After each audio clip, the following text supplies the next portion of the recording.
Oke, saya ucapkan selamat malam kepada Kak Sinta, Kak Lisman. Sini kita akan melakukan sesi mockup sekaligus simulasi untuk real estate substansi. Kemudian untuk selanjutnya, pertama-tama sebelum kita mulai, kepada Kak Lisman apakah boleh tolong untuk diputar kamera 360 derajat untuk melihat sekeliling Kak Lisman apakah ada seseorang atau tidak, kemudian kondisinya kondusif atau tidak.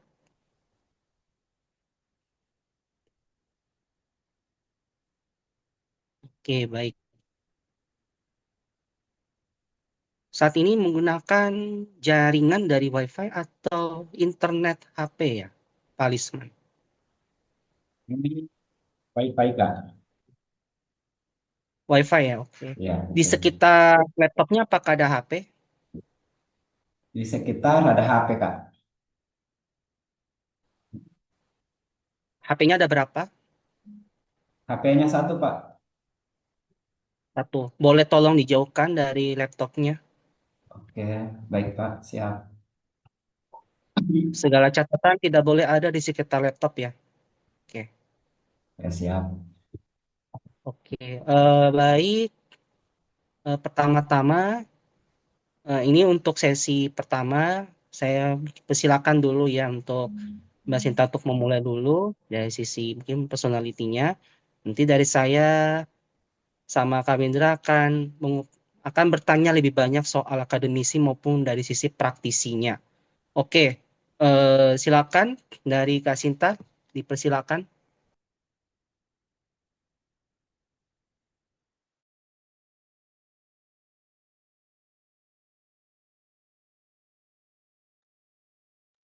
Oke, saya izin masuk.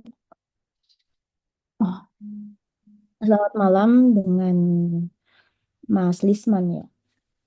Nama panjangnya siapa, Mas? Izin, nama saya Lisman. Hanya satu kata, Lisman Bu. saja. Ya, Oke. Oke, dipanggilnya Mas Lisman ya. ya Bu, siap. Sebelumnya saya ingin mengucapkan selamat kepada Mas Lisman karena sudah ada di tahap ini, di tahap terakhir di seleksi substansi beasiswa LPDP batch pertama di tahun 2025. Di sini saya Sinta Ardianti yang akan nantinya bertanya-tanya terkait tentang substansi dan apakah Mas Lisman layak untuk menjadi awardee atau tidak gitu ya. Oke, sebelum kita mulai, mungkin bisa diperkenalkan terlebih dahulu nih. Dari nama, aktivitas, profesi, daftar beasiswa apa, dan hal-hal lain yang ingin disampaikan. Silahkan. Oke, baik. Assalamualaikum warahmatullahi wabarakatuh. Selamat malam Bapak Ibu. Terima kasih atas waktunya. Izinkan saya memperkenalkan diri. Nama saya Lisman. Saya lulusan D3 Teknik Sipil Universitas Haloleo Kendari dan S1 Teknik Sipil Universitas Sulawesi Tenggara. Serta saya telah menyelesaikan program profesi insinyur di Universitas Hasanuddin Makassar. Saya bekerja sebagai seorang pegawai negeri sipil di Dinas Pekerjaan Umum dan Penataan Ruang Kabupaten Buton Utara.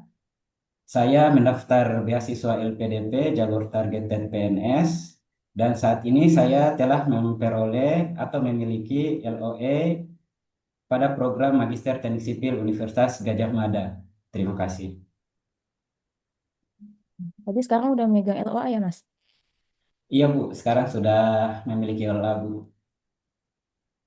Boleh tahu nggak ceritanya kemarin cara mendapatkan LOA itu bagaimana prosesnya? Ya, baik, terima kasih Bu. Jadi pertama-tama saya riset kampus dulu Bu. Saya riset pendahuluan terkait kampus dan saya mendapati di situ di Universitas Gadjah Mada. Ya, setelah saya memperoleh informasi yang cukup di Universitas Gadjah Mada, maka saya melakukan pendaftaran. Melakukan pendaftaran di website Universitas Gadjah Mada. Saya membuat akun, kemudian saya mengisi biodata. Kemudian saya menyiapkan dokumen-dokumen yang dipersyaratkan di program studi seperti sertifikat TOEFL, kemudian juga eh, TPA dan dokumen-dokumen yang lain. Nah, setelah saya dinyatakan lulus seleksi administrasi, saya juga melaksanakan tes substansi pada saat itu untuk mendapatkan LOA ini. Dan alhamdulillah setelah melewati tes substansi, saya dinyatakan lulus dan mendapatkan LOA. Itu, Bu. Ada berapa kali seleksi waktu mendapatkan LOA itu? Dua ya, administrasi sama wawancara seperti itu ya. Iya, 2 kali tahapan tes, Ibu. Hmm, oke. Masnya kalau boleh tahu tadi domisilinya di mana? Saya berasal dari Kabupaten Muna, Bu, Provinsi Sulawesi Tenggara. Cuma saat ini saya berdomisili di tempat tugas saya, yaitu di Kabupaten Buton Utara. Di ini Pulau ya. Iya, di Kabupaten Buton Utara, masih di Provinsi Sulawesi Tenggara. Dari banyaknya kampus nih Mas, maksudnya apa sih Mas, Masnya datang ke UGM jauh-jauh dari Sulawesi ke Pulau Jawa. Apakah tidak ada kampus yang sesuai dengan minatnya tadi, sesuai dengan latar belakang yang ada di Sulawesi? Kenapa harus jauh-jauh ke UGM? Ya, baik. Terima kasih, Bu, atas pertanyaannya. Jadi sebelumnya, sebelum saya memilih kampus kan, Bu, saya juga sudah eh, riset, riset terkait kampus, tujuan studi saya. Ya, jadi di sini saya melihat program Magister UGM sesuai atau relevan dengan latar belakang studi saya, kemudian latar belakang pendidikan saya, dan eh, relevan dengan rencana penelitian saya, Bu. Jadi di Sulawesi nggak ada kampus atau jurusan yang sama. Baik, untuk di Sulawesi, Bu, ada beberapa kampus juga yang menyediakan program Magister Teknik Sipil, tetapi saya lebih cenderung memilih Universitas Gajah Mada karena kenapa, Bu? Selain Universitas Gajah Mada ini relevan dengan latar belakang pendidikan dan pekerjaan saya saat ini, saya melihat kurikulum yang sesuai dengan rencana penelitian saya, Bu. Jadi di Universitas Gajah Mada itu khususnya program Magister Teknik Sipil memiliki kurikulum atau beberapa mata kuliah yang relevan dengan rencana penelitian saya. Nah, di sini juga saya melihat di Universitas Gajah Mada ini khususnya di Magister Teknik Sipil eh, memiliki riset baik dari dosen atau mahasiswanya itu yang terbilang terbilang baik dan menciptakan solusi-solusi inovatif untuk mengatasi tantangan infrastruktur Indonesia. Sehingga saya melihat bahwa saya tertarik untuk melanjutkan studi di Universitas Gadjah Mada. Itu, Bu. Ya. Berarti karena punya kurikulum yang berbeda gitu, bisa dikatakan seperti itu nggak dengan Sulawesi? Bisa tidak bisa dikatakan UGM itu ya lebih baik dengan kampus-kampus yang ada di Sulawesi? Iya, Bu. Seperti yang saya sampaikan di awal bahwa saya memilih UGM karena pertama itu karena kurikulum, kemudian karena riset. Terus karena di UGM sendiri ini kan, Bu, terletak di Yogyakarta, di mana kita tahu Yogyakarta itu adalah lokasinya itu di sangat strategis, yaitu sangat apa dekat dengan akses ke berbagai proyek baik di lokasi rural maupun urban. Ini memungkinkan saya untuk eh, mempelajari lebih lebih dalam terkait dengan masalah-masalah infrastruktur khususnya khususnya untuk menjawab tantangan infrastruktur di daerah saya, Bu.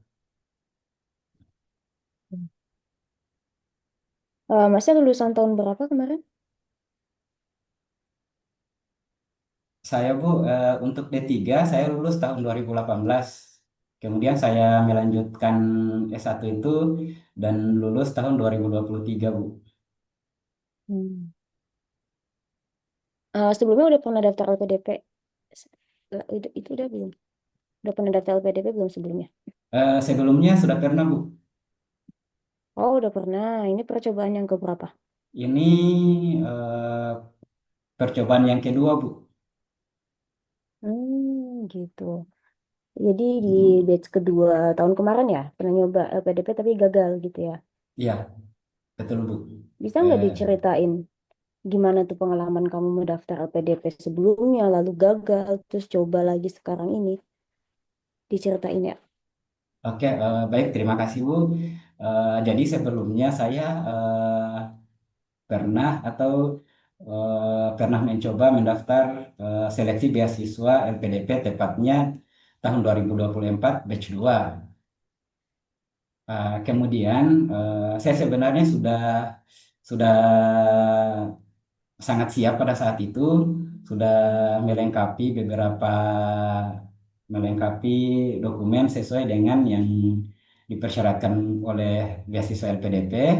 Tetapi pada saat itu saya dinyatakan tidak lulus administrasi dikarenakan saya lupa mengupload lampiran surat usulan atau rekomendasi dari SLM 2 yang membidangi di Pemda. Jadi saya lupa mengupload lampiran surat itu yang berisikan NIP dan nama, yang berisikan nama, NIP dan program studi pilihan saya. Jadi pada saat itu saya juga telah melakukan sanggahan kepada pihak LPDP, tetapi saat itu ditolak sehingga pada akhirnya saya dinyatakan tidak lulus seleksi administrasi. Tetapi dari pengalaman itu saya belajar bahwa eh, ternyata persiapan yang matang itu butuh ketelitian. Jadi kemarin di periode ini pendaftaran beasiswa LPDP batch 1 tahun 2025 saya kembali mempersiapkan baik itu dokumen, kemudian persyaratan-persyaratan lain yang diminta LPDP. Saya melengkapi, saya cross check satu-satu, saya pastikan tidak ada lagi yang kelupaan dan alhamdulillah saat ini saya lolos seleksi administratif jalur LOA. Jadi saya tidak mengikuti SBS karena telah mempunyai LOE. Untuk Ya, karena memang LPDP tidak menerima kesalahan macam seperti tadi, apalagi ada yang tidak teliti, ada berkas salah, salah ngisi berkas, salah ngupload berkas, kayak gitu, tidak ada toleransi ya, Mas ya. Nah, selain tidak mengisi NIP itu, apalagi hal yang Masnya perbaiki ketika batch pertama, di pengalaman pertama, dan sekarang ini? Ada hal lain nggak yang diperbaiki? Atau mungkin sudah lulus dari administrasi, goal, LOA udah ada, SI juga udah ada, tinggal wawancara aja. Ada nggak hal lain yang diperbaiki sama Masnya? Ya, baik Bu. Belajar dari pengalaman yang sebelumnya, ternyata memang masih banyak yang harus saya persiapkan, masih banyak kekurangan yang harus saya lengkapi. Kemarin bukan sebenarnya memang kendalanya hanya karena saya tidak mengupload lampiran itu. Tetapi setelah saya mengevaluasi diri, ternyata masih banyak saya punya kekurangan, mulai dari esai yang belum terstruktur, kemudian persiapan saya untuk melakukan seleksi bakat skolastik itu juga mungkin belum maksimal. Jadi dari pengalaman itu saya belajar untuk apa namanya, saya belajar untuk mempersiapkan semuanya mulai dari hal yang terkecil sampai hal yang terpenting. Jadi kemarin karena alasan saya tidak lulus kan karena saya kurang teliti. Makanya hari ini saya mengevaluasi diri, saya berbenah, saya menyusun strategi, dan kembali untuk mendaftar beasiswa LPDP batch 1 di tahun 2025 ini, Bu. Jadi mungkin itu.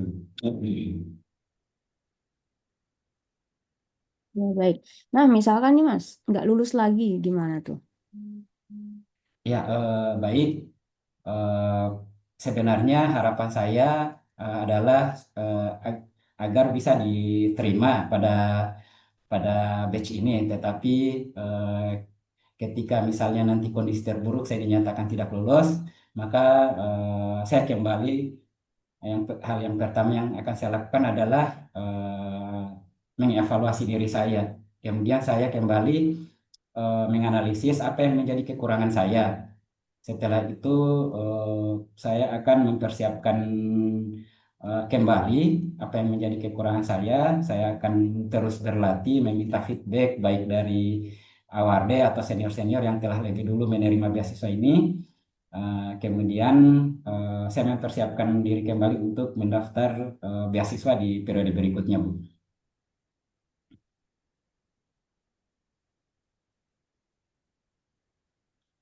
Oke. Ada satu hal yang saya penasaran nih. Udah seberapa persen kematangan untuk substansi ini, Mas? Jadi baik, eh, sebenarnya kematangan saya untuk menghadapi substansi ini sudah di atas 90%. Tetapi lagi-lagi mungkin eh, sisanya tergantung dari pihak LPDP dan eh, tergantung eh, apa tergantung dari eh, rezeki saya nantinya. Apakah saya berhak mendapatkan beasiswa ini atau tidak? Itu. Jadi menurut kamu masih ada yang kurang ya? Belum maksimal untuk substansi ini? Menurut saya sudah sangat maksimal, Bu. Mungkin di atas 95%, tetapi 5%-nya itu tergantung yang maha kuasa, Bu. Oke. Kalau orang tua tahu nggak kamu daftar LPDP? Iya, kalau orang tua saya, mereka tahu saya mendaftar beasiswa LPDP dan mereka sangat mendukung, Bu. Oke. Nah, misalkan ya, saya coba analogikan nih. Ada teman kamu yang satu sejawat daftar LPDP juga dari univ yang sama, terus juga sama-sama PNS gitu kan ya.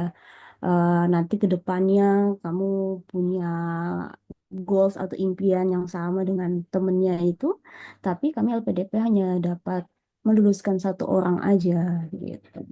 Nah, bagaimana pendapat kamu? Siapa yang lebih layak, kamu atau teman kamu?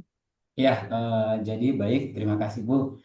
Ketika misalnya saya diperhadapkan dengan situasi yang seperti itu, Bu, maka saya tetap memilih diri saya sendiri, Bu.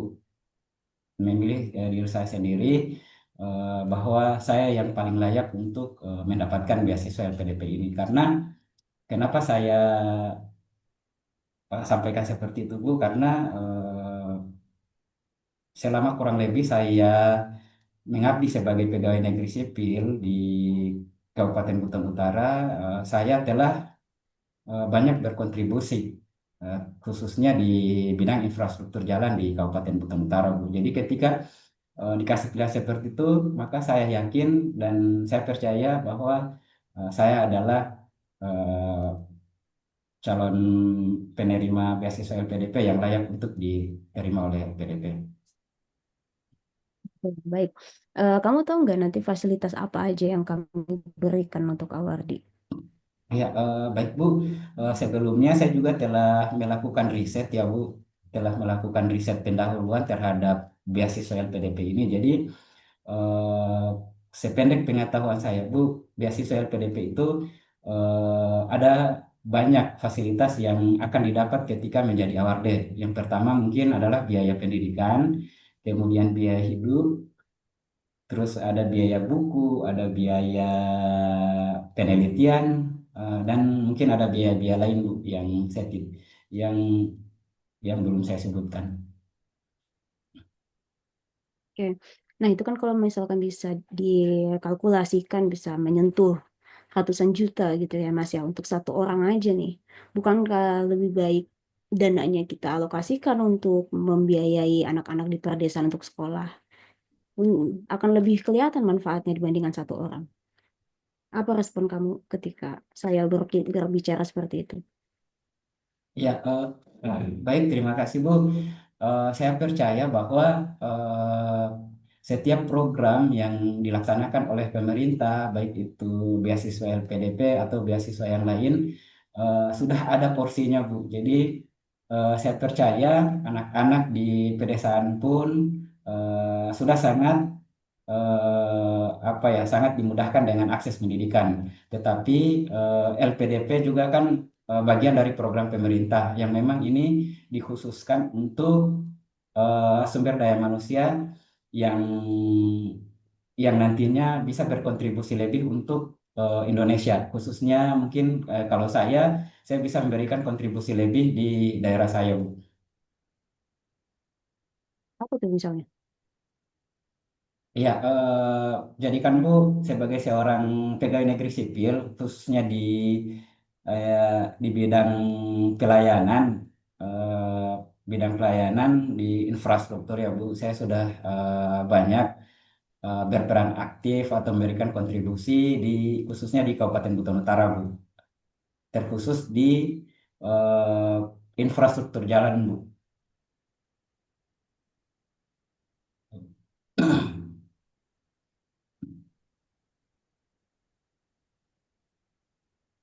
Hmm. Kamu saat ini usianya berapa tahun? Saya sekarang usianya masuk 31 Bu. Oke. Sudah berkeluarga atau belum? Alhamdulillah sudah berkeluarga, Bu. Nah, lalu bagaimana tuh nanti? Apa keluarganya akan ditinggal atau pindah ke Jogja?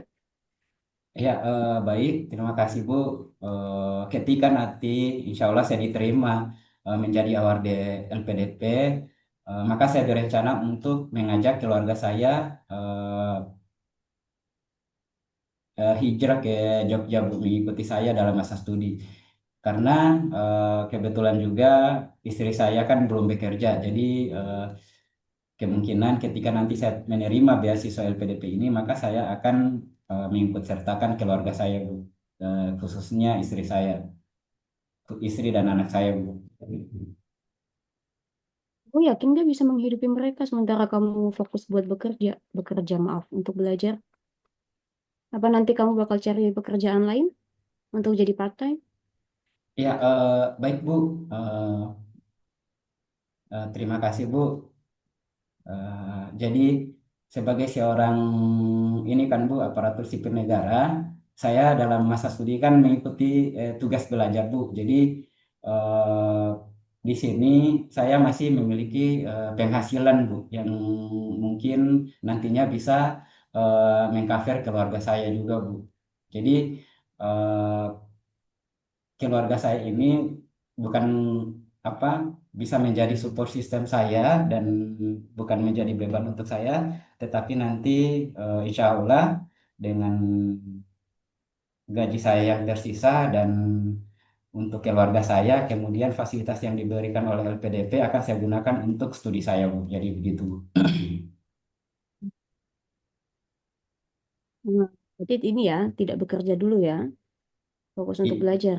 iya, Bu. Oke. Nah, Mas, satu hal lagi yang ingin saya tanyakan. Ini kan pengalaman pengabdian kamu cukup banyak ya di CV kamu yang tertulis di sini, di esai juga disebutkan kembali. Eh, Satu pengalaman berharga ketika kamu mengabdikan diri pada negara, bisa diceritakan nggak? Iya, baik. Pengalaman yang berharga itu, Bu, ketika saya diterima menjadi sebagai calon pegawai negeri sipil, Bu. Jadi itu yang menjadi satu hal yang membanggakan bagi saya karena kenapa, Bu? Eh, Perjuangan atau usaha yang saya persiapkan juga, Bu, tidak mudah untuk apa namanya untuk bisa lulus menjadi calon pegawai negeri sipil. Tetapi Bu, bukan itu sebenarnya yang menjadi ini, tetapi dengan menjadi pegawai negeri sipil, saya bisa berkontribusi atau mengabdikan diri saya kepada masyarakat, khususnya di Kabupaten Buton Utara, Bu. Itu yang menjadi pengalaman yang paling membanggakan bagi saya. Dan sampai hari ini, saya telah kurang lebih 6 tahun saya mengabdi, Bu, untuk membangun atau berkontribusi di daerah tempat saya bertugas, Bu. Nah, saat nanti lulus, satu lagi ya, saat nanti kamu lulus dari program pembelajaran, nanti apakah kamu akan kembali ke daerah atau kamu mungkin punya rencana yang lain? Ya, baik Bu. Sesuai dengan komitmen saya Bu untuk berkontribusi, yang pastinya saya akan tetap kembali ke daerah tempat tugas saya Bu. Saya akan tetap mengabdi sebagai aparatur sipil negara, khususnya sebagai pelayan publik di bidang infrastruktur Bu. Saya akan terus mengabdi, memberikan kontribusi yang signifikan terhadap pembangunan infrastruktur khususnya bidang jalan di kabupaten tempat saya mengabdi Bu. Oke. Oke, dari saya cukup, bisa dilanjutkan dengan Bapak Erwin. Oke, terima kasih Bu. Terima kasih untuk kesempatannya. Baik, saya izin melanjutkan untuk memberikan pertanyaan selanjutnya kepada Pak Lisman. Sini saya sudah melihat beberapa pengalaman, kemudian rencana studi yang akan Bapak ambil nantinya. Oke, pertama-tama untuk mengawali diskusi kita, boleh ceritakan secara singkat apa yang menjadi latar belakang eh, Pak Lisman untuk melanjutkan studi S2 kembali. Oke, baik Pak. Terima kasih atas pertanyaannya. Jadi selama kurang lebih 6 tahun saya mengabdi sebagai pegawai negeri sipil di Kabupaten Buton Utara. Saya melihat eh, sa- saya melihat banyak tantangan infrastruktur di Kabupaten Buton Utara khususnya di bidang jalan. Jadi berdasarkan data Pusat Statistik yang bersumber dari Dinas Pekerjaan Umum dan Penataan Ruang Kabupaten Buton Utara bahwa sepanjang 543,1 kilometer yang terdiri dari 206 ruas jalan, hanya 36,4% yang dalam kondisi baik. Sedangkan sisanya 63,6% itu dalam kondisi rusak ringan hingga rusak berat. Sehingga kondisi ini eh, kondisi inilah yang memotivasi saya atau melatar belakangi saya untuk melanjutkan studi lanjut atau studi magister. Kenapa? Saya melihat bahwa tanpa peningkatan kapasitas atau pengembangan diri saya, maka akan sulit bagi saya untuk mengatasi atau menghadapi tantangan infrastruktur di Kabupaten Buton Utara, khususnya di infrastruktur jalan. Mungkin itu, Pak. Pertanyaan saya selanjutnya bisa diceritakan eh, secara singkat terkait pengalaman dan juga peran Bapak yang sudah dilakukan sebelumnya. Oke, baik. Eh, se- Selama kurang lebih 6 tahun saya mengabdi sebagai pegawai negeri sipil. eh, saya telah apa namanya? eh, saya telah memberikan banyak kontribusi dan eh, telah banyak mengemban tugas yang diberikan oleh atasan saya, di mana eh, pada awal saya mengabdi, saya ditugaskan sebagai pejabat pemeriksa hasil pekerjaan. Kemudian saya juga pernah menjadi direksi teknis di beberapa pekerjaan. Saya juga pernah menjadi anggota tim swakelola beberapa pemeliharaan jalan di Kabupaten Buton Utara. Saya juga pernah menjadi eh, anggota pengurus aset di dinas. Kemudian saya juga pernah menjadi penilik atau pemeriksa bangunan gedung. Dan terakhir saya menjadi ketua tim ketua tim pelaksana pekerjaan survei kondisi jalan di Kabupaten Buton Utara, Pak. Oke, dari pengalaman-pengalaman itu semua, mana yang paling menurut Bapak itu masalah utama yang Bapak temui, yang paling urgent? Lalu dari masalah itu, kenapa tiba-tiba terinspirasi untuk melanjutkan studi? Ya, baik. Terima kasih, Pak. Jadi beberapa pengalaman yang setelah saya sebutkan tadi, saya melihat bahwa ada tantangan yang sangat serius di Kabupaten Buton Utara terkait infrastruktur jalan.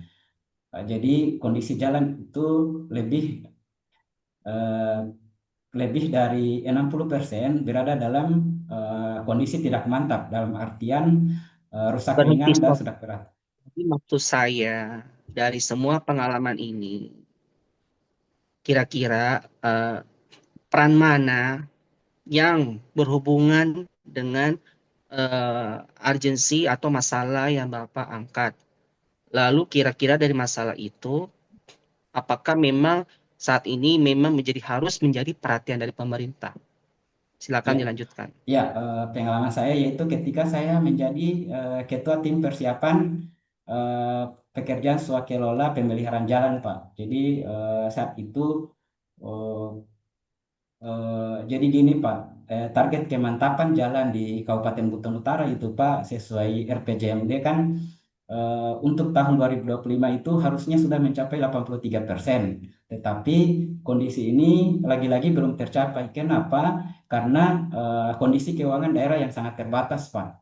Kondisi keuangan yang sangat terbatas sehingga dibutuhkan apa namanya? Sehingga dibutuhkan eh, sehingga diperlukan strategi pembangunan infrastruktur yang berkelanjutan dan berbasis teknologi guna meningkatkan konektivitas serta mendukung pertumbuhan ekonomi lokal secara inklusif. Berangkat dari masalah ini, Pak, karena kondisi keuangan daerah yang sangat terbatas tadi, maka kami dari dinas juga, Pak, sudah melakukan langkah konkret untuk mengatasi permasalahan ini. Jadi yang kami lakukan itu pekerjaan itu dilakukan secara swakelola, di mana Pak anggaran Dinas PUPR untuk pemeliharaan jalan dari 2022 sampai 2024 itu kurang lebih 9,8 M. Jadi dari uang 9,8 M ini, Pak, ketika dikerjakan oleh kontraktor atau penyedia jasa atau pihak ketiga, maka eh, jalan yang akan ditangani atau dipelihara itu hanya sepanjang 9,8 kilometer. Dalam artian bahwa 1 kilometer itu eh, membutuhkan anggaran 1 miliar rupiah. Tetapi ketika kami melakukan skema swakelola, maka pemeliharaan jalan ini hanya membutuhkan anggaran 700 juta rupiah dalam 1 kilometer. Sehingga yang tadinya ketika misalnya dikerjakan oleh pihak ketiga, maka eh, hanya 9,8 kilometer yang jalan yang tertangani. Tetapi dengan skema swakelola kita mampu mengerjakan jalan sepanjang 14 kilometer. Dalam artian di sini kita mengefisienkan anggaran sebesar 30%, Pak. Oke, lalu hubungannya dengan Bapak lanjut studi apa? Ya, baik. Jadi di sini, Pak, hubungannya dengan rencana studi saya, Pak, di sini kan, Pak, saya mengangkat judul optimasi pengalokasian anggaran pemeliharaan infrastruktur jalan dengan menggunakan sistem manajemen jalan atau PKRMS dan teknologi BIM, Pak. Jadi selama ini, Pak, pengalokasian anggaran untuk pemeliharaan jalan itu, Pak, belum berbasis data, sehingga nantinya ketika saya melanjutkan pendidikan magister dengan topik penelitian saya, maka memungkinkan untuk pemerintah daerah dalam perencanaan kegiatan infrastruktur khususnya bidang jalan itu berbasis data dan berbasis prioritas, Pak. Jadi itu, Pak. Oke, bisa diceritakan lebih lanjut terkait berbasis data dan prioritas itu seperti apa? Oke, baik, terima kasih, Pak. Eh, jadi begini, Pak. Rencana penelitian saya tadi kan, Pak, optimasi pengalokasian anggaran infrastruktur jalan dengan menggunakan PKRMS dan teknologi BIM. Jadi di sini, Pak, PKRMS itu menyediakan apa? Dia menyediakan platform platform untuk eh, mengelola data kondisi jalan,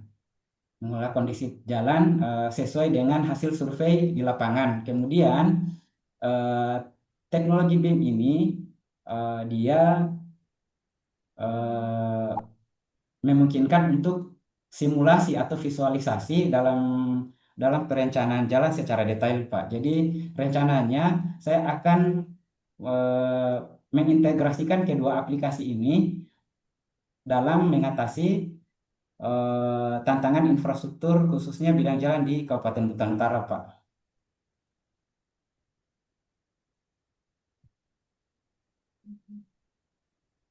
Mm-mm. Lalu kaitannya dengan aplikasi BIM? Ya, terima kasih, Pak. Jadi gini, saya perjelas kembali, Pak. Aplikasi PKRMS itu menyediakan platform untuk mengolah data kondisi jalan secara terintegrasi. Sementara BIM, dia memungkinkan visualisasi dan simulasi kondisi jalan secara lebih detail, Pak. Jadi, dengan menggabungkan kedua teknologi ini diharapkan dapat dilakukan perencanaan dan pengalokasian anggaran pemeliharaan infrastruktur jalan yang lebih efektif dan efisien. Sehingga eh, dengan diterapkannya dua teknologi ini diharapkan dapat menjawab atau mengatasi tantangan infrastruktur jalan di Kabupaten Buton Utara, Pak.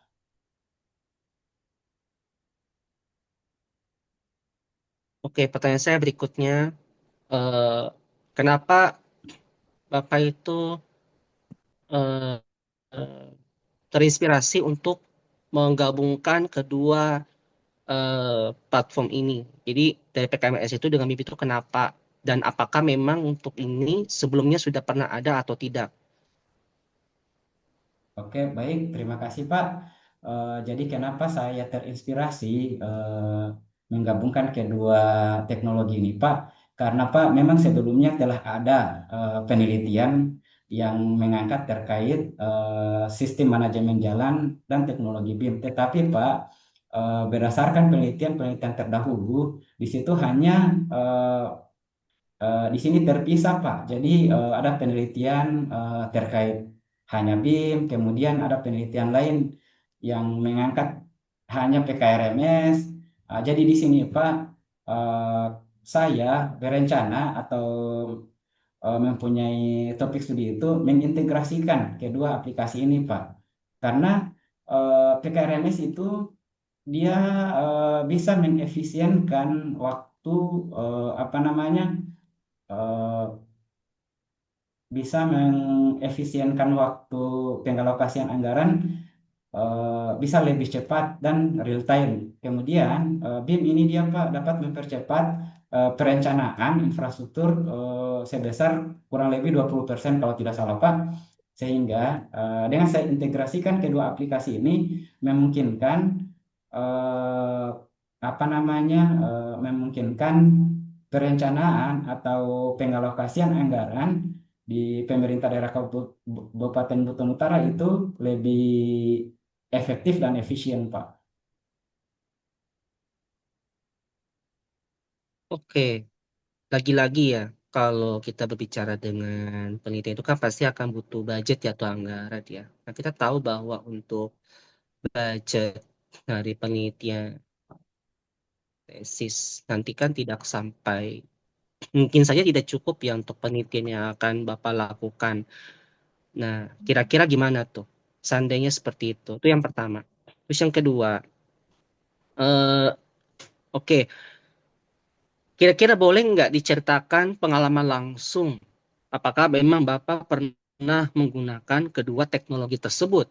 Karena tadi kan kalau saya dengar, Bapak hanya menjelaskan dari sisi penelitian terdahulu. Sedangkan kalau penelitian terdahulu itu kan eh, artinya ya semua orang bisa mengakses itu ya, artikel itu ya. Tapi bisa saja kan di setiap wilayah itu kan beda-beda ya. Setiap wilayah itu beda-beda kondisi geografis dan juga kondisi jalannya. Jadi tidak bisa dong disamaratakan gitu loh. Nah, kira-kira bisa nggak diceritakan kepada kami lebih lanjut terkait hal tersebut? Ya, baik Pak. Terima kasih Pak atas pertanyaannya. Memang Pak, setelah saya melakukan riset juga Pak, memang rencana penelitian saya ini Pak, memang membutuhkan anggaran yang sangat besar Pak, khususnya pengaplikasian PKRMS dan teknologi BIM, di mana Pak, untuk BIM sendiri itu Pak, lisensinya saja itu kisaran di 35 juta Pak.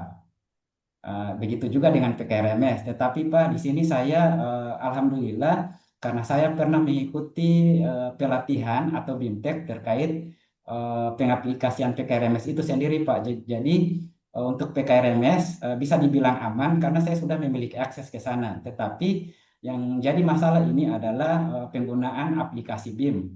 Jadi tetapi beberapa hari yang lalu, 2 hari yang lalu, saya telah melakukan komunikasi dengan senior-senior saya yang telah menggunakan aplikasi ini sebelumnya. Saya menanyakan terkait hal itu, dan alhamdulillah saya menemukan alternatif, Pak. Jadi ternyata aplikasi BIM ini ketika kita bisa mengakses tanpa lisensi itu selama 1 tahun dengan menggunakan kartu mahasiswa itu bisa diakses gratis. Jadi alhamdulillah saya telah menemukan solusi terkait ini. Jadi yang tadinya saya juga sempat berpikir bahwa apakah saya bisa menyelesaikan rencana studi saya atau tidak. Alhamdulillah saya sudah mendapatkan alternatif ini Pak. Karena akses ke PKRMS sendiri saya sudah mendapatkan akses karena saya sempat mengikuti pelatihan sehingga dikasih akses.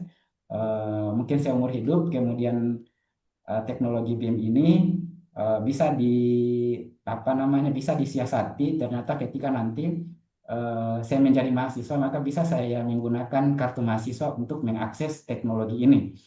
Kemudian yang pertanyaan kedua bahwa memang Pak, untuk eh, kondisi atau kondisi geografis suatu daerah itu berbeda-beda. Tetapi waktu saya mengikuti pelatihan di Bali terkait PKRMS ini, PKRMS ini kan dia tidak hanya menyediakan platform untuk survei kondisi jalan, tetapi di situ juga eh, menggunakan sistem informasi geografis. Jadi eh, aplikasi ini dia bisa berlaku secara umum. Jadi meskipun kondisi geografis yang berbeda-beda, tetapi insya Allah bisa dilakukan Pak dengan menggunakan aplikasi ini. Begitu juga dengan aplikasi BIM ini Pak, bisa diterapkan di eh, wilayah manapun atau di tempat manapun Pak. Oke, pertanyaan saya berikutnya. Kalau seperti itu, kira-kira eh, dari dana riset LPDP ini, kira-kira mau dipakai untuk apa? Ya, baik Pak. Jadi eh, terkait dengan rencana studi saya Pak, jadi di sini eh, secara teknis bukan saja atau tidak hanya menggunakan aplikasi, tetapi memungkinkan untuk melakukan survei kondisi kondisi ruas jalan. Meskipun mungkin eh, dalam pelaksanaan survei kondisi ruas jalan ini mungkin saya hanya akan mengambil beberapa sampel Pak, dan itu juga memungkinkan atau membutuhkan biaya Pak, meskipun tidak sebesar yang sebelumnya Pak, yang karena tadi saya memikirkan biaya untuk aplikasi, jadi saat ini saya hanya memikirkan biaya-biaya untuk teknis pengambilan data di lapangan saja Pak. dan itu eh, bisa jadi tidak terlalu besar karena saya bisa menggunakan data sekunder dan data primer jika nanti dibutuhkan juga, Pak. Oke, kapan kamu menggunakan data sekunder dan data primer? Boleh disebutkan? Ya, baik Pak. Jadi Jadi gini Pak, ketika nanti insya Allah saya diterima di beasiswa LPDP ini dan melakukan studi, maka kan lokasi saya itu Pak, lokasi studi saya itu kan berada di Yogyakarta atau di UGM. Kemudian lokasi rencana penelitian saya itu Pak berada di Buton Utara. Nah, jadi ketika misalnya nanti ternyata ketika nanti misalnya untuk apa namanya untuk mensiasati supaya saya tidak bolak-balik antara Jogja dan Buton Utara, maka kemungkinan saya bisa menggunakan data primer, Pak, di mana data primer itu data hasil survei kami yang kami lakukan tiap tahun di dinas, Pak. Jadi data itu kebetulan ada juga sama saya, Pak, karena kami adalah tim pelaksana survei dan apa namanya dan akses ke dinas juga saya ibarat bisa lebih mudah Pak karena saya bagian dari eh, apa namanya bagian dari tim yang melaksanakan survei di dinas itu sendiri Pak. Untuk data primer Pak mungkin ketika dibutuhkan juga Pak kemungkinan saya akan mengambil data primer tetapi secara frekuensi mungkin bisa lebih ini Pak. Jadi ibarat mungkin hanya sekali saya mengambil data primer, kemudian sisanya saya mengolah data sekunder Pak sebagai sampel. Oke. Eh, apa eh, inovasi yang akan kamu berikan untuk Indonesia setelah pasca studi? Ya, baik. Sejalan dengan rencana kontribusi saya, Pak, saya juga telah menyusun rencana kontribusi saya, di mana rencana kontribusi saya itu, Pak, terbagi dari dalam tiga tahapan, Pak. Yang pertama jangka pendek, menengah, dan jangka panjang. Jadi dalam jangka pendek, Pak, pertama saya akan kembali ke tempat saya bertugas sebagai seorang ASN. Kemudian menerapkan atau mengimplementasikan hasil dari penelitian tesis saya, Pak. Tetapi eh, untuk mendukung implementasi dari tesis saya ini, Pak, yang pertama saya lakukan juga mungkin saya akan mengadakan workshop, Pak, untuk teman-teman di Dinas PUPR, mengadakan workshop di dinas, kemudian saya akan melakukan sosialisasi ke pemerintah daerah, Pak, melakukan sosialisasi ke pemerintah daerah terkait penggunaan kedua aplikasi ini, Pak, untuk eh, merencanakan dan mengalokasikan anggaran pemeliharaan jalan di Kabupaten Buton Utara. Kedua, rencana jangka panjang saya yaitu 3 sampai 7 tahun saya berencana untuk terlibat dalam transformasi kebijakan pemerintah daerah Pak dalam pengalokasian infrastruktur pengalokasian anggaran pemeliharaan infrastruktur jalan Pak. Di sini kan Pak di jangka waktu itu insya Allah Pak ketika saya telah menyelesaikan studi dan jenjang karir saya sudah apa namanya sudah memenuhi syarat untuk misalnya menjadi kepala bidang, maka disitulah saya turut berkontribusi dalam transformasi kebijakan itu Pak.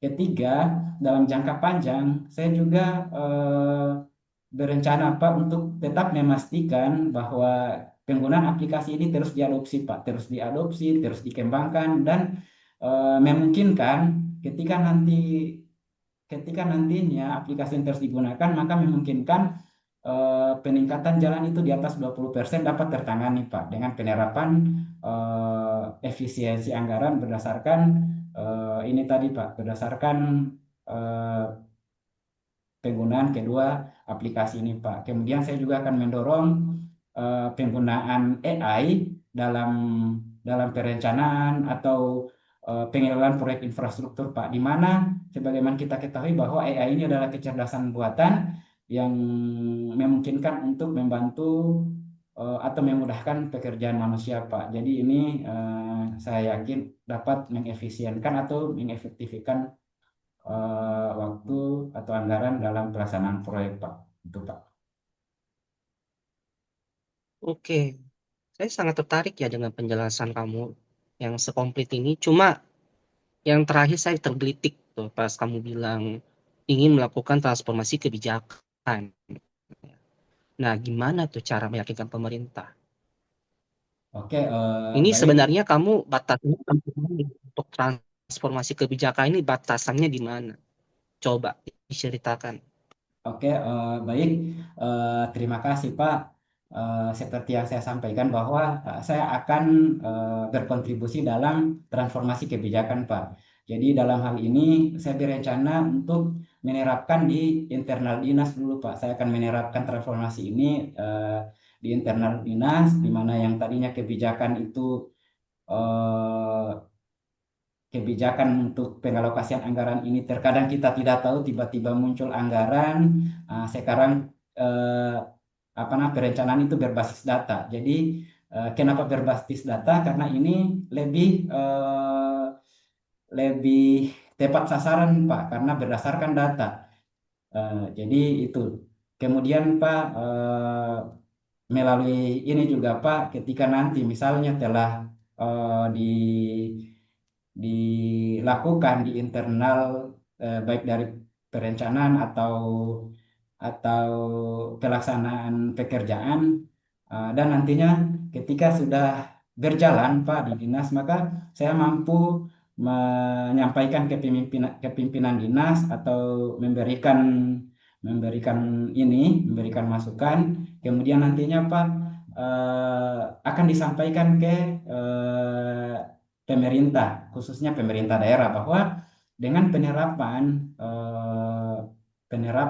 pengalokasian anggaran berbasis data ini, ketika nanti misalnya sudah berat gini, Pak, ketika nanti sudah dilakukan di internal dinas, ketika misalnya sudah berhasil, maka otomatis meskipun ini menjadi tugas yang sangat berat, tetapi sesuai dengan rencana kontribusi saya, insya Allah, Pak, saya akan berusaha untuk meyakinkan pemerintah daerah bahwa perencanaan berbasis data itu lebih efektif dan dapat mengefisienkan anggaran, Pak.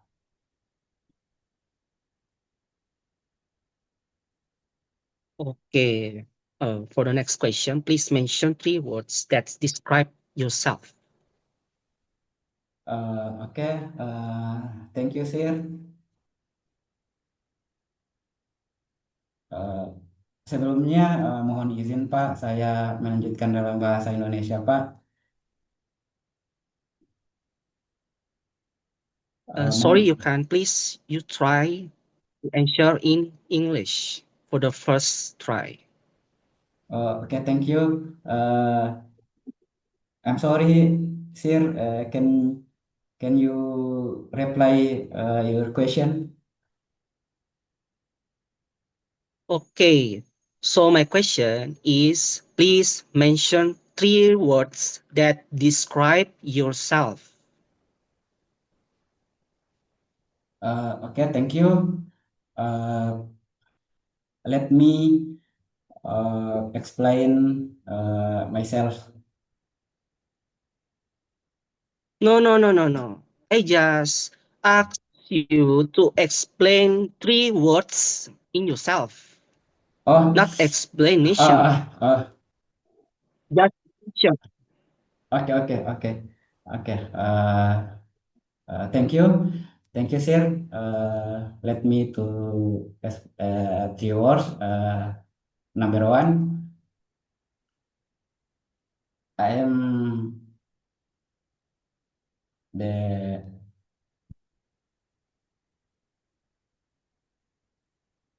I'm leadership.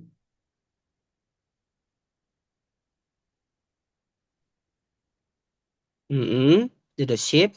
Then Leadership. I'm just only leadership.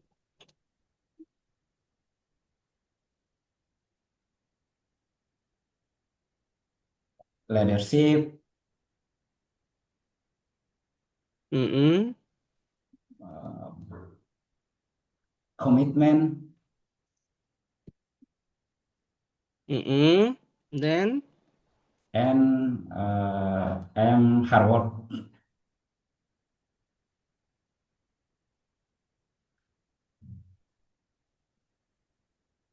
oke, kenapa kamu memilih 3 kata itu tadi?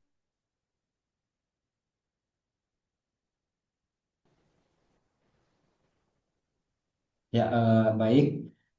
Kenapa saya memilih 3 kata itu, Pak?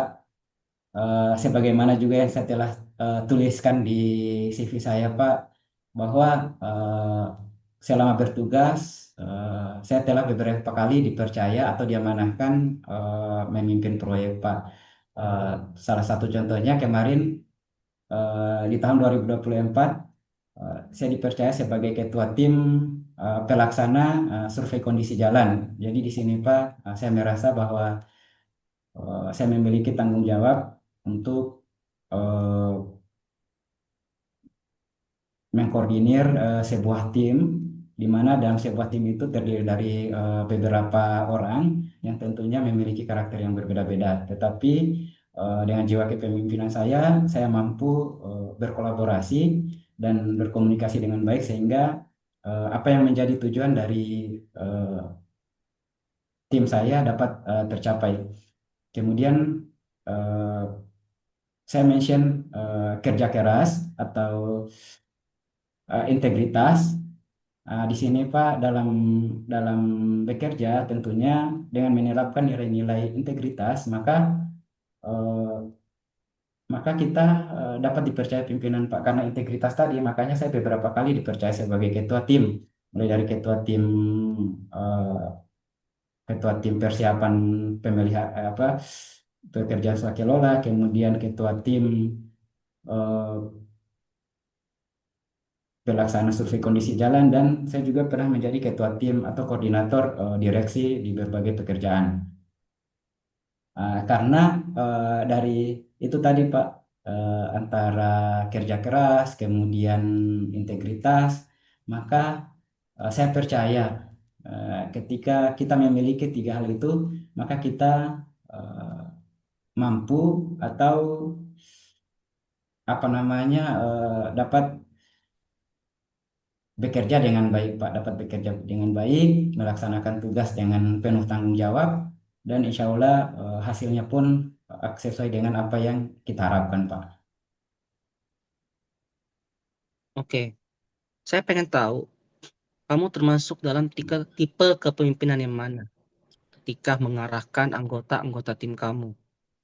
Ya, baik, Pak. Berdasarkan pengalaman saya memimpin sebuah tim atau menjadi ketua tim, maka di sini saya menerapkan karakter kepemimpinan kolaboratif dan solutif. Di mana, Pak, dalam setiap pekerjaan saya tidak serta-merta memutuskan sendiri, Pak, tetapi berdasarkan atau hasil musyawarah atau komunikasi dengan teamwork saya. Dan di dalam tim saya, ketika ada anggota yang mempunyai masalah, Pak, maka saya berusaha untuk mencarikan solusi yang terbaik. Misalnya, Pak, kemarin pada saat kami melaksanakan kegiatan, ada teman saya yang tidak aktif, Pak. Ada yang tidak aktif, eh, maka saya menemui teman saya menanyakan apa yang menjadi permasalahan eh, teman saya tersebut, dan di situ saya mencarikan solusi atau win-win solusi, sehingga ketika sudah selesai permasalahannya, maka teman saya mulai eh, bergabung kembali ke tim, dan eh, saya percaya, Pak, bahwa dengan tim yang solid mampu eh, mencapai tujuan yang diharapkan, Pak.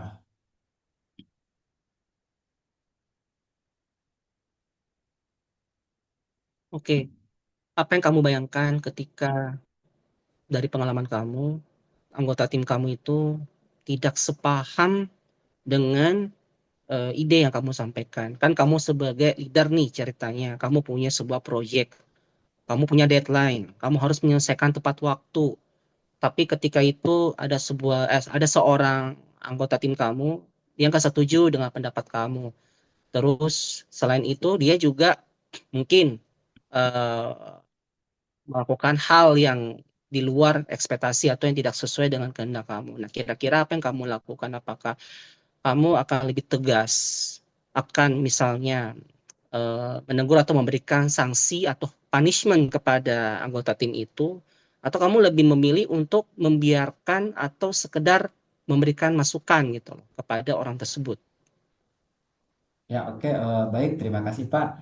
Jadi sebagai seorang pegawai negeri sipil Pak, eh, kondisi seperti ini sering saya dapati atau sering saya alami, terkhusus ketika saya memimpin sebuah tim. Jadi Pak, ketika saya menghadapi kondisi seperti ini, eh, contoh misalnya baru-baru ini saya kembali dipercaya sebagai ketua tim persiapan Pak dalam pekerjaan swakelola. Tetapi ada teman saya yang eh, tidak sepaham atau kurang setuju dengan rencana-rencana kerja yang akan kami lakukan. Tetapi di sini Pak, eh, saya tidak saya tidak apa namanya membatasi tim saya karena itu adalah hak dari mereka mempunyai pandangan lain, tetapi di sini saya mengambil apa namanya suara terbanyak ketika misalnya dalam tim itu terdiri dari 5 orang, kemudian 4 orangnya setuju dan 1 orang kemungkinan tidak setuju, maka saya inisiatif mengambil suara terbanyak Pak, dan ketika misalnya ada anggota saya yang tidak aktif atau mungkin tidak berperan aktif dalam sebuah tim, yang dimana tim itu eh, tidak akan berjalan dengan baik ketika timnya tidak solid. Jadi eh, hal yang pertama saya lakukan adalah melakukan pendekatan secara secara ini Pak, secara personal. Saya melakukan pendekatan secara personal. Saya menanyakan apa yang menjadi permasalahan teman saya ini. Ketika misalnya ternyata saya tidak bisa menyelesaikan, maka saya menyampaikan ke pimpinan. Saya menyampaikan ke pimpinan atau saya mencari alternatif lain menghadap pimpinan bersama teman saya ini agar mungkin pimpinan saya juga dapat membantu Pak. Karena dalam sebuah tim ketika tidak solid maka tujuan tujuan tim itu akan susah atau akan sulit tercapai. Tetapi ketika solid maka insya Allah dengan mudah dapat tercapai Pak sesuai dengan apa yang diharapkan. Oke, saya ingin kamu memilih sebuah dua pilihan. Kamu milih yang mana? Apakah kamu lebih menuntut hasil yang bagus, yang mendekati sempurna, tapi teman tim kamu itu tidak sepaham dengan dirimu? Atau yang kedua, tim kamu sejalan dengan kamu nih ceritanya, tapi hasilnya tidak memuaskan. Bahkan kamu kena teguran dari atasan kamu. Nah, kira-kira mana yang paling pilihan yang paling terbaik yang akan kamu pilih? Ya, baik. eh, Dalam sebuah pekerjaan atau dalam sebuah proyek tentunya yang kita harapkan adalah pekerjaan itu dapat selesai, dapat dapat mencapai tujuan dari tim. Jadi saya akan memilih meskipun ada teman saya yang tidak sepaham, tetapi pekerjaan itu dapat diselesaikan dengan baik karena ini adalah bagian dari tanggung jawab. Buat apa kita sejalan dengan atau kita mengikuti rekan tim yang kemudian hanya akan menjadi penghambat atau akan menghambat dalam pencapaian tujuan dalam tim itu, Pak. Jadi saya memilih untuk meskipun tidak sejalan dengan tim, tetapi tujuan tim harus dapat terselesaikan tepat waktu dengan hasil yang maksimal, Pak. Oke, udah ada tangkap dengan 100% penilaian pribadian kamu. Oke, mungkin pertanyaan-pertanyaan dari saya, kira-kira kamu membayangkan diri kamu sebagai seorang awardee LPDP. Lalu ketika itu kamu misalnya dihadapkan dengan sebuah masalah yang sangat besar ketika itu. Nah, masalah itu datang bertubi-tubi dan di saat yang bersamaan kamu harus dihadapkan harus memilih. Misalnya, contoh, kamu bekerja, ini anggap ya, misalnya di perusahaan kamu harus dipanggil kembali ke instansi kamu, ya kan? Sementara kamu misalnya masih studi nih, misalnya. Nah, karena ada masalah nih di perusahaan kamu, kamu harus dituntut balik, misalnya. Nah, kira-kira dari kedua kondisi ini, kamu akan memilih mana? Apakah kamu akan lebih memilih pekerjaan kamu atau studi kamu? Oke, baik Pak, terima kasih atas pertanyaannya. Jadi di sini saya akan menyampaikan bahwa sebelumnya ketika nanti saya menjadi award LPDP, berarti saya telah selesai dengan ibarat sudah clear dengan masalah di pekerjaan saya Pak. Berarti saya sudah diberikan izin atau tugas belajar untuk menyelesaikan studi saya. Tetapi ketika misalnya nanti kondisi terburuk, ada sesuatu hal yang mengharuskan saya untuk eh, kembali dan menyelesaikan masalah tersebut, maka yang pertama saya lakukan adalah mencari tahu dulu apakah di beasiswa LPDP ini bisa kita defer, misalnya berapa semester untuk kemudian kembali ke tempat saya bertugas untuk menyelesaikan masalah tersebut. Dan ketika misalnya sudah memungkinkan masalah tersebut sudah selesai, maka memungkinkan saya untuk kembali melanjutkan studi saya melalui skema beasiswa LPDP, Pak. Itu, Pak. Ini belum menjawab pertanyaan saya. Jadi kamu memilih yang mana kalau Eh, kondisinya seperti itu? Kalau kondisinya seperti itu, Pak, karena sebagai seorang pegawai negeri sipil, kita juga mempunyai tanggung jawab yang sangat besar, dan kami sudah apa sudah di berjanji bahwa untuk mengabdi, maka saya akan kembali ke daerah tempat saya mengabdi, Pak, kembali ke tempat tugas saya, Pak. Saya memilih untuk Berarti studi kamu ini nggak penting sama sekali. jadi gini, Pak.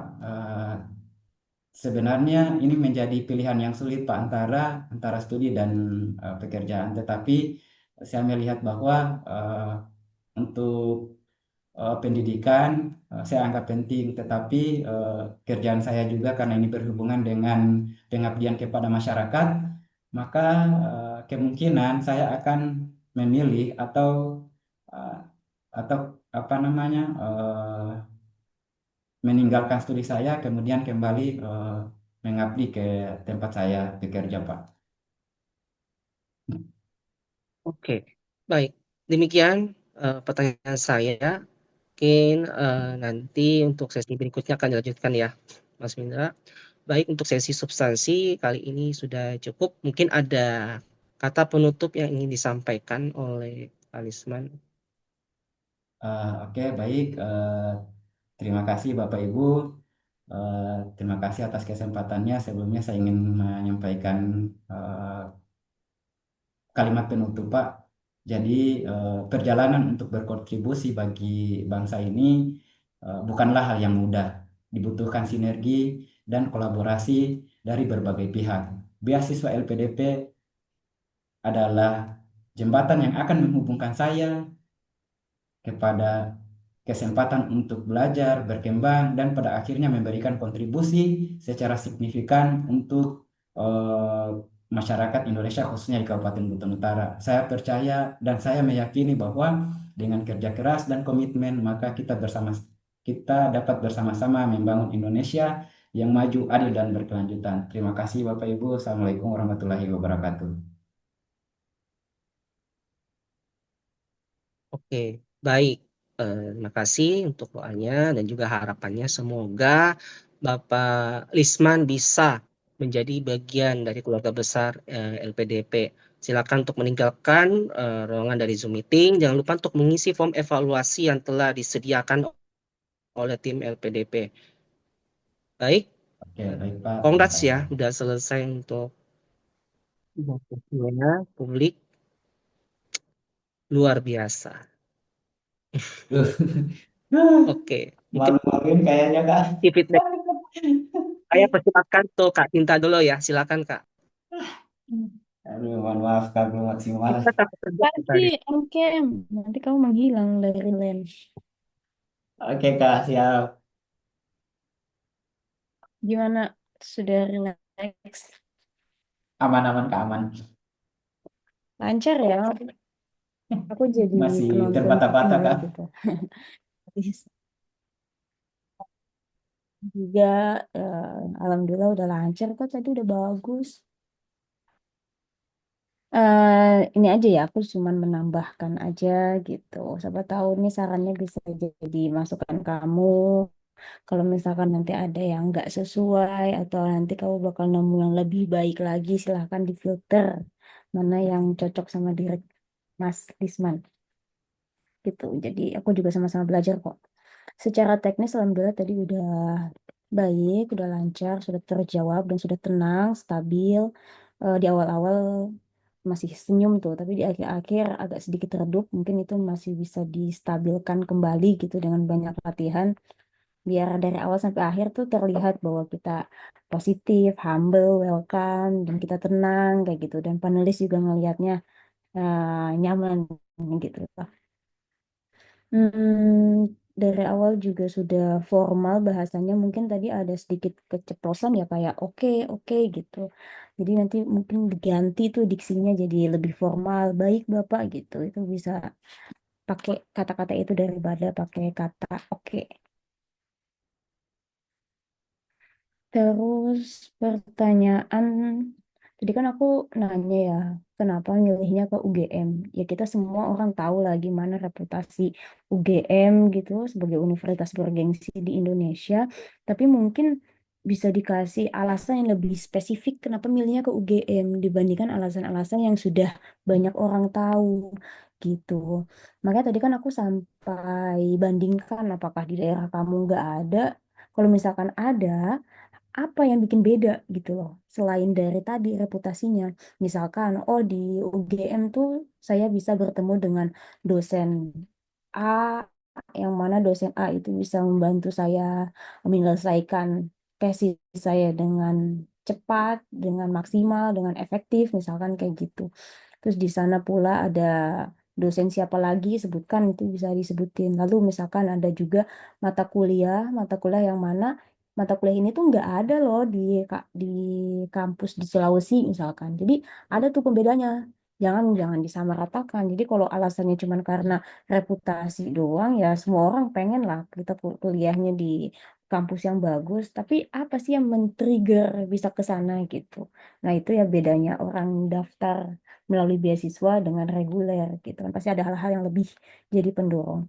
Mungkin itu bisa dicari lagi ya mata kuliahnya apa, dosennya siapa gitu. Apa yang kira-kira nggak dipunya sama universitas yang ada di Sulawesi gitu atau universitas yang ada mata kuliah yang sama bisa dicari. Tadi udah menjawab sih maksudnya yang tadi apa ada bahasa urban-urbannya aku nggak terlalu paham. Nah, cuman itu kan di akhir-akhir. Tapi kalau di awal sudah diberitahu kan bisa itu ya to the point gitu. Oh, maksudnya ke sana gitu.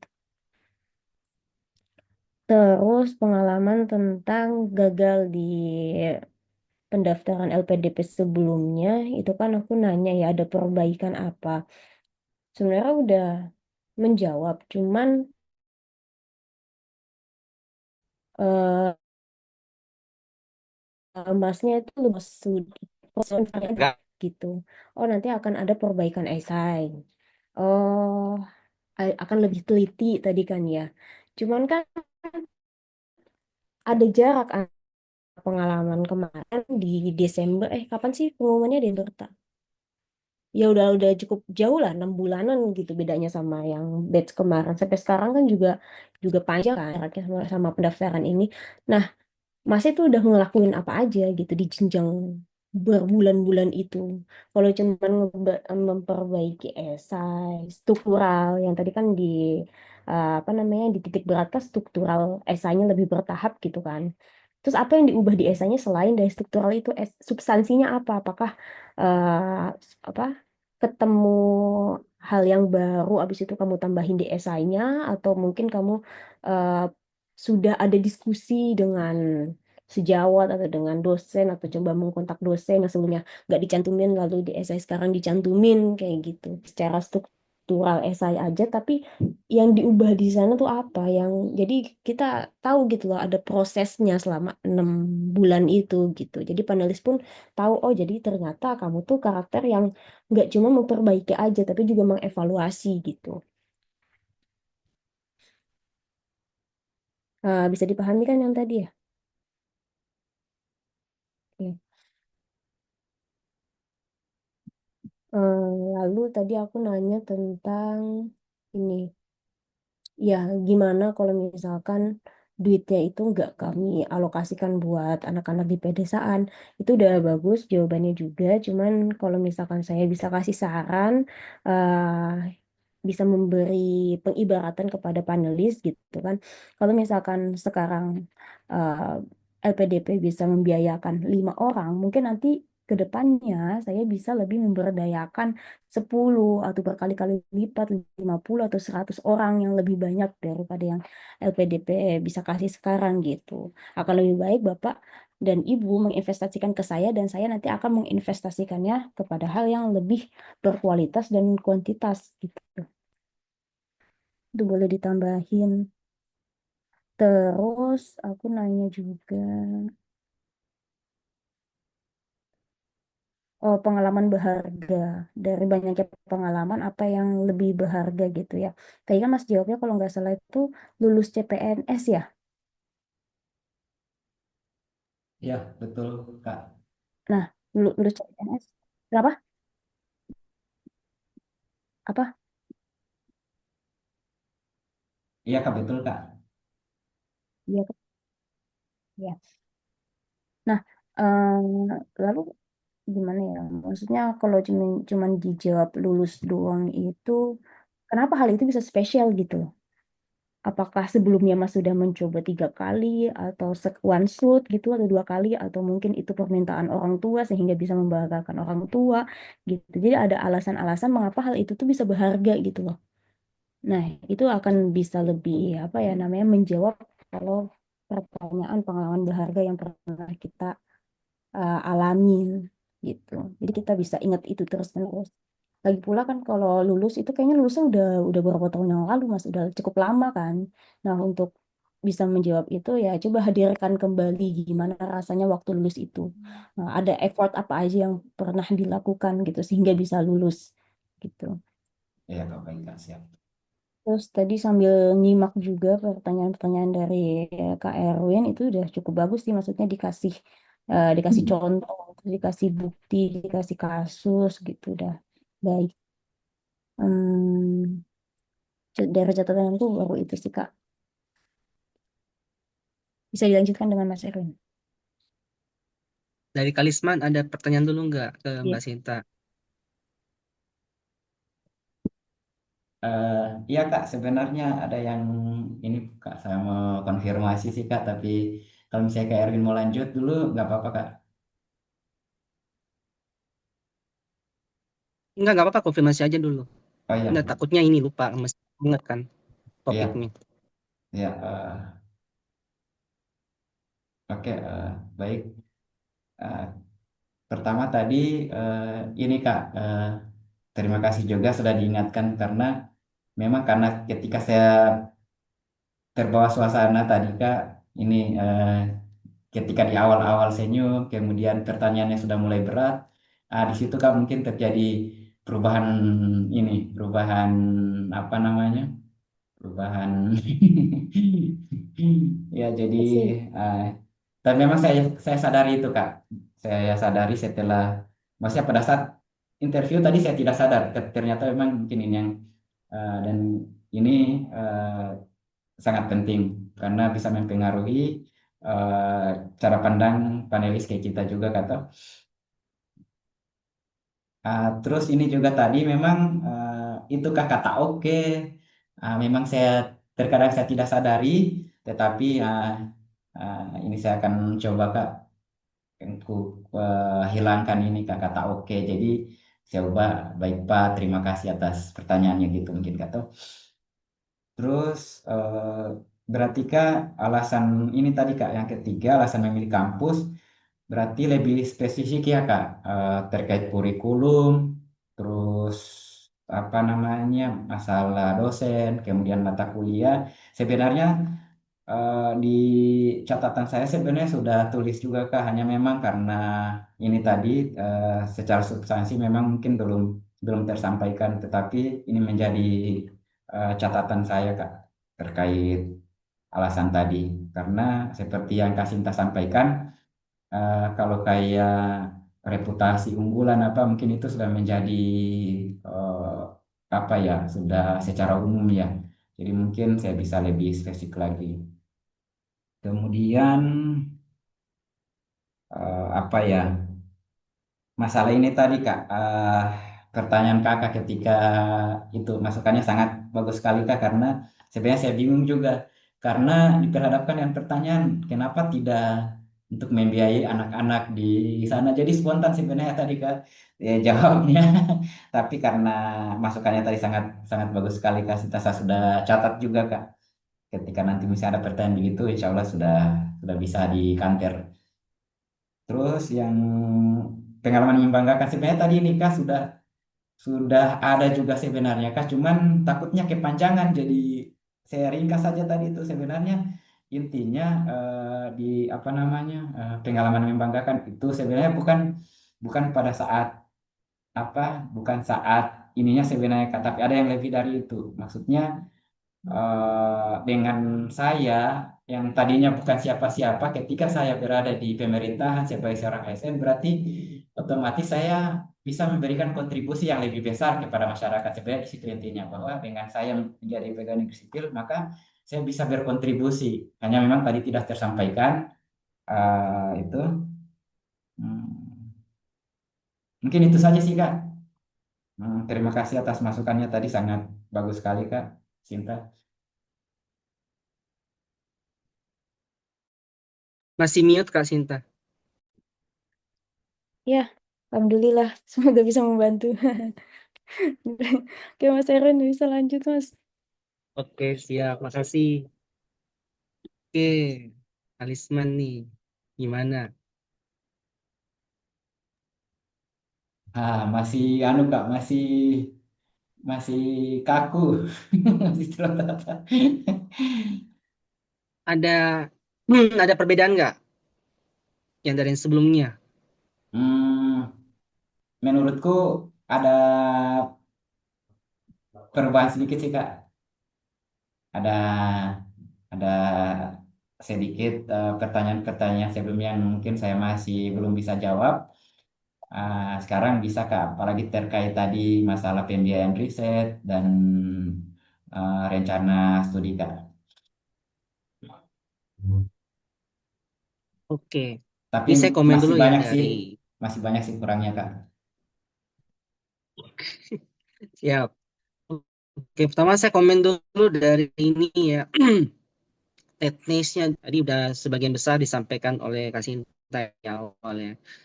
Nah, terus juga tadi jawaban Kalisma itu masih agak terbata-bata. Jadi jedanya masih cukup agak panjang tadi. Jadi ditambah dengan ada filler word-nya, ada nya itu masih ada. Itu bisa dikurangin. Nanti latihan mandiri dikurangin. Jadi jangan biasakan ada atau jedanya lamaan. Paling lama 3-4 detik, 3 detik lah kalau bisa. Jadi mikirnya lebih dilatih untuk lebih cepat gitu. Apalagi kalau untuk pertanyaan yang mungkin sudah familiar didengar ya. Tapi kalau memang untuk pertanyaan yang baru malam ini itu sebenarnya eh, apa ya, lebih advance saya supaya kita nggak monoton atau kaku gitu. Jadi bisa lebih fleksibel dan mengalir untuk respon jawabannya. Jadi tidak itu-itu aja. Terus juga tadi posisi kepala sempat berapa kali itu eh, lewat borderline atas background zoomnya. Jadi kayak gini loh agak maju tadi itu. Jadi kalau bisa lebih di tengah, jadi ada space kira-kira satu jari ini. Jadi jangan Jangan terlalu ini dekat dengan layar Zoom. Jangan terlalu dekat. Terus oke dari itunya. Terus juga tadi pas yang ini ya, pertanyaan bahasa Inggris tadi agak kurang fokus. Maksudnya kan aku cuma minta 3 kata. Jadi maksudnya disiapkan aja. Maksudnya kadang memang kalau pelajaran bahasa Inggris itu kan agak ini ya random ya. Kadang bisa ditanya di awal, tiba-tiba di tengah, tiba-tiba di akhir. Ya udah jawab aja dulu. Coba aja dulu. Yang penting tunjukkan bahwa ke panelis itu bahwa kita bisa ada effort untuk mencoba. Karena kan maksudnya hasil TOEFL kan cukup tinggi ya di atas 500. Jadi harusnya sedikit banyak bisa bahasa Inggris. Jadi jangan takut. Saya yakin Mas Ismet bisa. Cuma masih takut, ragu gitu loh untuk mencoba.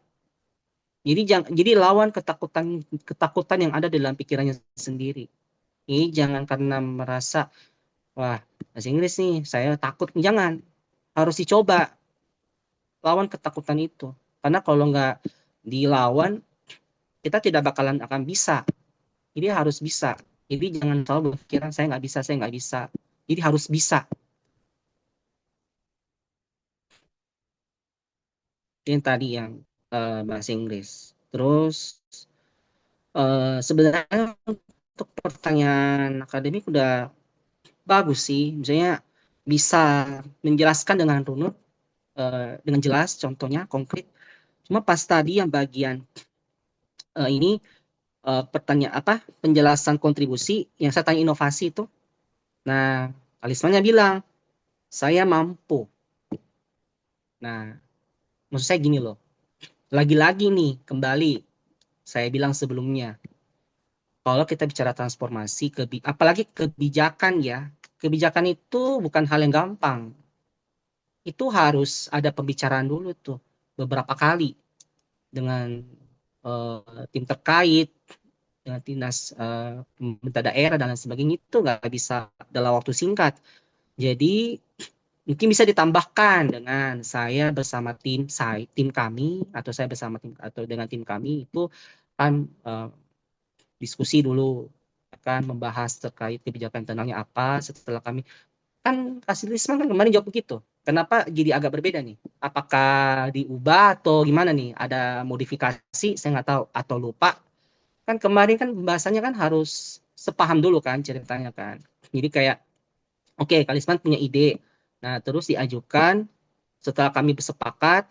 Oke, dari itu setelah kami bersepakat kami akan mengajukan ke dinas daerah gitu loh. Atau gimana? Yang tadi itu. Sempat terpikir sih Kak, cuman memang tidak tersampaikan.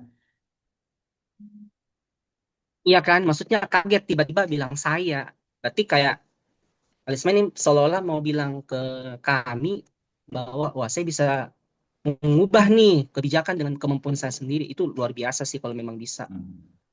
Jadi Ya Kak, eh, siap. ini bukan saya melarang kata-kata saya, bukan itunya, tapi kita lihat konteksnya. Konteksnya itu karena eh, Kalisma ini akan bekerja sama dengan tim. Jadi nggak bisa kerja sendiri untuk mengubah kebijakan. Ya Nggak betul. bisa. Betul. Kebijakan internal aja kita harus berdiskusi, apalagi dengan nasib pemerintah. Nah, tadi kan sempat saya tanya, kira-kira bagaimana cara meyakinkan pemerintah itu? Karena bukan hal yang gampang ya kan. Tadi sih cukup bagus sih, ya kan ada sempat pembahasan sosialisasi, pengenalan, ya kan. Jadi propaganda dulu kan, boleh sih. Tapi mungkin bisa ini, apa coba dicari lagi jawabannya lebih detail, spesifik. Maksudnya kan kita bahasnya cara ya. Cara berarti kayak pendekatannya gimana sih ke approach-nya itu ke pemerintah tuh gimana? Apakah hanya dengan sekedar oke kita ketemu, saya kasih tahu nih ide saya. Apa cuma segitu? Atau misalnya eh, jadi bukan hanya sekedar presentasi, tapi apa apa dampak yang ingin apa masalah isu dan juga apa ya prospek ke depannya, prospek proyek ke depannya itu apa? Nah itu. Maksudnya harus meyakinkan dengan cara itu. Dan tadi gak di-mention soal efisiensi. Jadi misalnya biasanya sih kalau saya, pandangan saya, kalau untuk meyakinkan pemerintah itu dari dana. Simple kok. Nggak muluk-muluk. Mentah itu maksudnya bukan kayak idenya harus bagus banget, harus bisa ini, harus bisa luar biasa. Kebanyakan pasti apa ujung-ujung ditanya? Dananya. Kan kemarin dibahas efisiensi budgetnya gimana. Tapi saya nggak tanya tuh, saya sengaja nggak tanya. Tapi lupa lokalismenya gimana tuh. Nggak kepikiran tuh gimana. Kan minggu lalu saya tanya. Cuma memang saya nggak tanya lagi, makanya saya tanya cara meyakinkan pemerintah tuh gimana. Ya Kak, Kan tadi tadi ada sempat mention sempat terpikir sih Kak, tapi gitu kan. kelupaan Kak, jadi substansi Ya tidak kenapa tersampaikan. sebutkan kenapa nggak disebutkan itu? Padahal jantungnya ya di situ, bukan yang lain. Jawaban kakak tadi sebenarnya kurang kena kalau menurutku. Padahal jawaban kakak tadi itu udah ada tadi itu yang efisiensi dana itu. Kenapa nggak di-mention? Lupa atau gimana tuh? Jadi kayak tentu kayak begitu, simple aja. Efisiensi dana yang sebelumnya ini sendiri ini, ya kan? Apalagi selain itu, ya kan? Terus prospek ke depannya gimana? Misal saya ingin membandingkan nih, oh kalau sebelumnya eh, kan kan kamu udah jelasin nih bahwa akan lebih efisien dan lebih optimal hasilnya, outputnya dengan menggabungkan kedua teknologi ini dibandingkan dengan hanya sendiri plus budgetnya lebih sedikit atau lebih hemat berapa persen 30% tadi kan aku dengarnya. Nah, itu yang harus disampaikan cara meyakinkan pemerintah itu gimana. Ini saya bukan orang pemerintah ya, cuma maksudnya logika saya kayak gitu. Karena memang kan saya berapa kali kan pernah buat kesehatan kayak gitu. Selalu memperhatikan APBN, berapa RAB-nya, berapa ininya. Itu kan pasti ditanya tuh seputar itu. Jadi bukan masalah hanya melulu bagus, teknologinya begini, begini. Enggak, enggak melulu seperti itu. Kadang begini, teknologi bagus, canggih. Kalau mahal, tidak bisa diakses, tidak bisa dijangkau, tidak achievable. Apakah sesuai dengan yang diharapkan pemerintah? Tidak. Tidak bakalan di ACC. Yakin 100%. Apalagi sekarang udah ada efisiensi pemerintah, Pak Prabowo. Jadi harus harus sejalan dengan aturan pemerintah saat ini. Itu yang harus Alisman sampaikan. Nah, aku pengen dengar tadi itu, bukan yang lain. Makanya aku tanya yang soal pertanyaan itu. Tapi saya mau tahu nih analisis Alisman setajam itu atau enggak. Atau enggak kepikiran. Padahal aku bisa nyampe ke situ. Itu tadi. Tadi miss-nya di situ. Yang bagian akademik. Terus Eh, tapi overall sih, maksudnya untuk pertanyaan lain udah bagus sih cara jawabnya, ya kan? Kenapa harus PKMS? Kenapa harus pakai BIM? Penjelasannya harus secara sederhana. Saya mungkin dan teman-teman yang mengerti di sini, ya kan? Sudah mengerti. Terus kapan? Nah itu tadi yang masih kurang. Kapan pakai data sekunder dan data primer? Kalisman kan pasti tahu kan? Apa definisi data sekunder dan data primer itu apa? Pasti tahu kan? Nah kalau ditanya seperti itu nggak perlu teori, langsung strike forward apa maksudnya itu, kapan dilakukan. Misal, saya cuma mengambil eh, data langsung, misalnya dari pemerintah daerah, ya kan, dari survei, dari hasil survei sebelumnya, misal. Tapi kapan? Apakah misal dan proporsinya berapa? Misal data primer untuk awal, tapi untuk yang selanjutnya, misal saya nggak tahu nih, saya hanya imajinasi saya nih, misal ini kan programnya per tahun kan, logikanya kan. Nah, apakah per tahun itu survei lokasi itu berapa kali sih, ya kan? Berapa kali dilakukan? Misal contoh 5 kali, ya kan? Terus 5 kali itu apakah semuanya survei data primer atau 3 kali sekunder, 2 kali primer atau 5 kali semuanya primer? Terus budgetnya mana yang lebih hemat tapi efisien? Pengen tahu nih. mana yang efisien tapi lebih optimum outputnya mana. Itu harus dipikirkan. Jadi bukan sekedar, oh iya saya mau buat data primer tiap tahun, sekali doang, terus sisanya sekunder. Itu general jawabannya, maksudnya nggak pasti. Berapa kalinya itu berapa?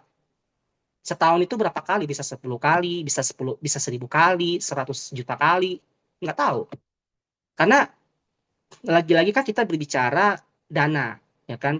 Yang saya singgung tuh dana, oke. Dana dengan sekian ratus juta, sekian miliar misalnya, itu dialokasikan untuk kemana aja sih, ya kan? Oke, anggaplah tadi bilangnya survei lokasi, ingin survei data primer, sekunder.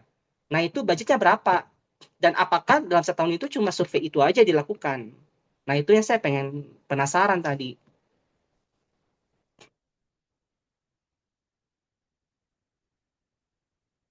Gimana? Oke Kak, paham Kak, siap-siap. Nggak, saya nangkep nggak maksud saya yang aku mau bilang ini? Iya, nangkap Kak. Karena tadi Cuma kan, memang belum punya apa istilahnya jawaban yang pasti ya, masih iya, cari lagi. iya. Tapi dengan Kak Erwin sampaikan, maka ini Kak, ya membuka pikiran saya juga Kak, terkait itu tadi. Pengambilan data itu yang saya sampaikan kan karena tidak pasti Kak, tidak jelas. Harusnya memang secara ini harusnya memang harus jelas begitu Kak.